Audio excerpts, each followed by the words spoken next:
বেলাগাম উদয়ন গুহ। রবিবারের পর সোমবারও ফের একবার বিস্ফোরক মন্তব্য উদয়ন গুহর। প্রথমে সোশ্যাল মিডিয়ায় কড়া সমালোচনা বিরোধী দলনেতার, তারপরে নন্দীগ্রামে দাঁড়িয়েও কড়া বার্তা বিরোধী দলনেতা শুভেন্দু অধিকারী। বলেছে গণতন্ত্র বিপন্ন হয়ে পড়বে। কে বলছে? যে বলছে গণতন্ত্র বিপন্ন হয়ে পড়বে সে তো গণতন্ত্রের মেলায় নাগাসন্ন। নিজের উপরে কারোর ভরসা বিশ্বাস নেই নেই বলে উদয়ন গুহ, জগদীশ বাসু বাসনিয়া কালকে শীতলকুচির সভাতে বলছে এজেন্ট যাতে বিরোধীরা না পায় দেখতে হবে।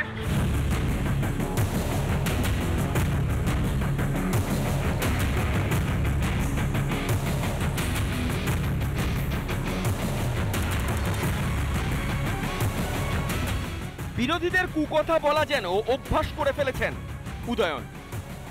রবিবার 21-এর প্রস্তুতি সভাতেও তার ব্যতিক্রম হয়নি।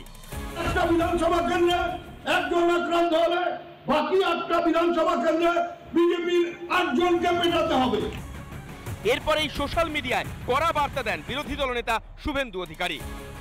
বিরোধী দলনেতা লেখেন, গণতন্ত্রের উপর সরাসরি আক্রমণ, বিরোধীরা যাতে ভোটে এজেন্ট দিতে না পারে তার জন্যই এভাবে হুমকি দেওয়া হচ্ছে। এর প্রেক্ষিতে এদিন সরাসরি শুভেন্দুকে নিশানা করেন উদয়ন গুহ। ফের কুকথার ফুলঝুরি ছোটান রাজ্যের মন্ত্রী। বলেছে গণতন্ত্র বিপন্ন হয়ে পড়বে। কে বলছে? যে বলছে গণতন্ত্র বিপন্ন হয়ে পড়বে সে তো গণতন্ত্রের মেলায় নাগাসন্ন। শুধুমাত্র বিরোধী দলনেতা নয়, রাজ্য বিজেপির প্রাক্তন সভাপতি দিলীপ ঘোষের উদ্দেশ্যেও নোংরা ভাষা ব্যবহার করেন উদয়ন। প্রমাণ করে দিলেন যে ঘরের কুকুর শের হয়, কলকাতায় গিয়ে করবেন না, কলকাতার জঙ্গলে উনি শের।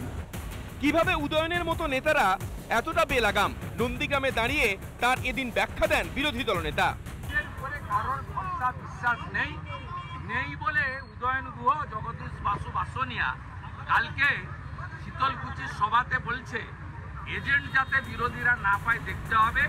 প্রথমে অভ্যাস মতো কুকথা, বিরোধীরা সমালোচনা করতেই কুকথার ঝাঁজ আরো তীব্র করলেন রাজ্যের মন্ত্রী। বিধানসভা ভোট এগিয়ে আসতেই কি ধমক চমকের রাজনীতিকে হাতিয়ার করছে তৃণমূল? রিপাবলিক বাংলা। নানা ধরনের কন্টেন্ট দেখার জন্য লাইক করুন, শেয়ার করুন আমাদের ফেসবুক পেজ, সাবস্ক্রাইব করুন আমাদের ইউটিউব চ্যানেল। পাশাপাশি অন্যান্য ব্রেকিং নিউজের জন্য অবশ্যই চোখ রাখুন রিপাবলিক বাংলায়।